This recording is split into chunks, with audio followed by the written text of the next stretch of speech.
So next up, we have another friend of mine, and that's Jessica Ferranti with STM Canna. With a background in early stage B2B startups from concept to revenue, Jessica joined STM Canna in 2017 to begin developing efforts to drive sales, marketing, and strategic market penetration.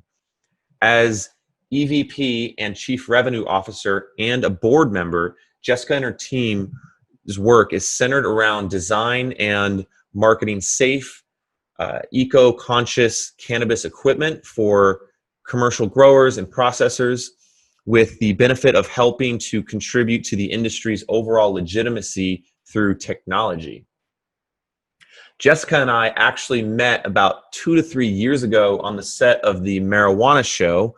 It was a very interesting experience, but I have to say, one of the best things that came out of it was I made some good friends, and Jessica is one of them. Thank you so much for being here with me today, Jessica. I'm excited to see how far STM has come since we first met. Awesome. Thank you, Mark. Just to do a quick introduction of myself. Hi, everybody. I'm Jessica. Nice to meet you. Quick prerequisite. They are working on my roof as of right now. So you might hear a little bit of playing some drums upstairs. Please disregard. Totally fine. I'm super excited to be here. I've also watched CannTrade, go over the years, and just seeing how many different things have been developing over time has been so exciting, especially in the cannabis space too, where it seems like we're such a big industry, but really we're so tight knit in so many ways. So just to see others grow is a really, wonderful thing. Right. At some point, everybody meets everybody. It's exactly. It At least a familiar face, right? Yep. Awesome. All right. Well, yeah, thanks again for having me. So a little bit about myself. Thank you for the introduction as well. So I started out as a patient way before there were legal patients in in the space. I've been medicating for over about 13 years now. So I always had a passion in general, for the industry before I even thought there would be one. Once I had the opportunity to sort of dive in and understand more of the potential of the industry, of course, I jumped right in. One of the first companies I worked with was really centered around recruiting in the space and sort of gearing towards helping businesses find the right candidates in a space where, of course, it's difficult to do so. Nowadays, we have wonderful companies like Bankst and others who help recruit. That alone led me to truly seeing the industry for what it could be. And I just knew that that's where I wanted to be permanently. So through different, connections, I was introduced to STM Canna, and that's where I've been for about 3 years now. STM basically started off where it was just a concept. The main founder of the company, Jason, had been approached from 2016 to 2017 or so. He was approached from a few different local growers in Washington who were just looking for more commercially viable equipment. Everything in the space was really geared towards like smaller dispensaries. Nothing was really safe and following sort of like the federal safety protocols and stuff like that you'd want to see in the industry. And just by sort of evaluating the one initial product, which was the rosin press that he created, and evaluating where the space was going, he immediately just saw the need to start building other equipment, to help growers and processors in the industry. So all in all, we start with a rosin press, and we've continuously developed more and more products in order to, again, fill that gap, not just for large-scale growers and those that are trying to be cost efficient, but again, to lend legitimacy to the space. The whole point behind that is right now, I think everyone for the last few years has been really comfortable, using different equipment they're sourcing from other countries, building their own. And I think a big part that tends to be missed when building out facilities and trying to be compliant is the equipment piece.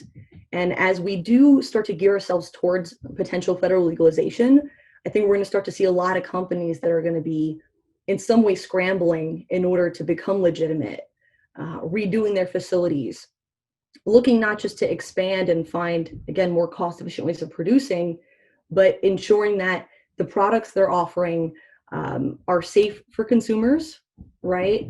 Are meeting federal standards and are enabling, the industry to understand that we should be building ourselves and our image around like food and beverage, the pharmaceutical space, as much as we of course don't want to be tied to them in any way, right? That's really what STM was born around, was wanting to create that legitimacy through technology and different processing solutions. Excellent. Well, I really want to know, I mean, I know quite a bit, but I'd really like you to tell everybody specifically about the equipment. I mean, some of the cool, crazy features that it can do. Yeah, absolutely. And I'm going to go ahead and share my screen. You guys a little bit of a review of what we do here. Yeah, so as I mentioned, we started out with a basic rosin press. Really, again, it was just a bunch of small growers coming to us trying to get something that can help them just, again, produce more efficiently. We found pretty quickly that there are so many other products in the space that are geared towards really home growers and that aren't supplementing these larger like multi-state operators and companies that are in GMP facilities.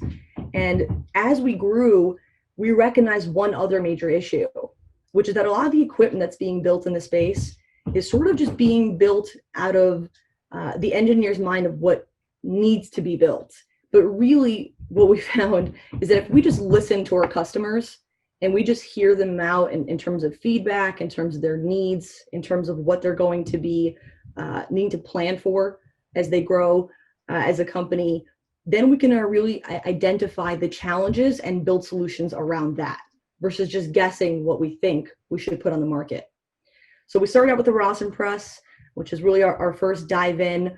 A little bit about our company. Today we serve we started out in Washington. We now serve over 30 states in the US, 9 provinces across Canada. And on top of that, we started to go international. So we're working with companies from Israel to Australia, starting to help some companies out in the UK. We have a couple of huge medical projects, that are being built out in South America and Colombia. We're really gearing towards that too. And one of the other places I'm really excited about personally is Israel. As many of you guys probably know, Israel's like the medical cannabis capital of the world, right? And what I found very quickly in having conversations with folks over there is that they see the same issues that we see in the States as far as like a lack of like OSHA compliant, safe equipment. They see the same problems over in Israel. So now we're expanding there and starting to see a lot of people in a federally legal place start to see the benefits of using something that might be years in advance, kind of like what's the best way of putting it, like planning years in advance for potential legislation, right, that could affect what you have in your facility. So we have 4 main products right now. We have our RocketBox 2.0 pre-roll machine. We have the Mini RocketBox Plus. We have the Revolution Grinder, and we offer pre-rolled cones. We've been around for about 3 years now. We have quite a bit more products on the horizon. Our real big focus thus far has again been centering our products around continuous improvement of things that already exist, again, like pre-machines and grinders, but also improving the physical machine itself. Instead of just focusing on putting something new out there, we want to hear feedback and build the machines continuously to work better for what our customers' needs are.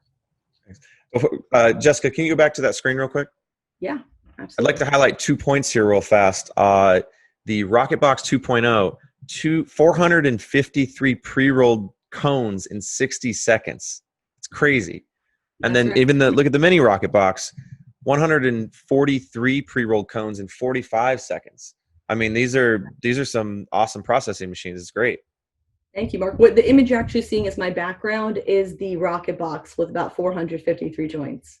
Oh, it's the That's giant rocket box, right? With the giant joints. Is that yeah.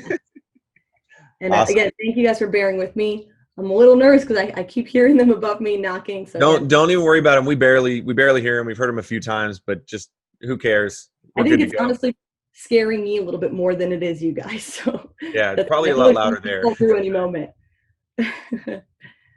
Awesome. All right. So yeah, a little bit about our first machine.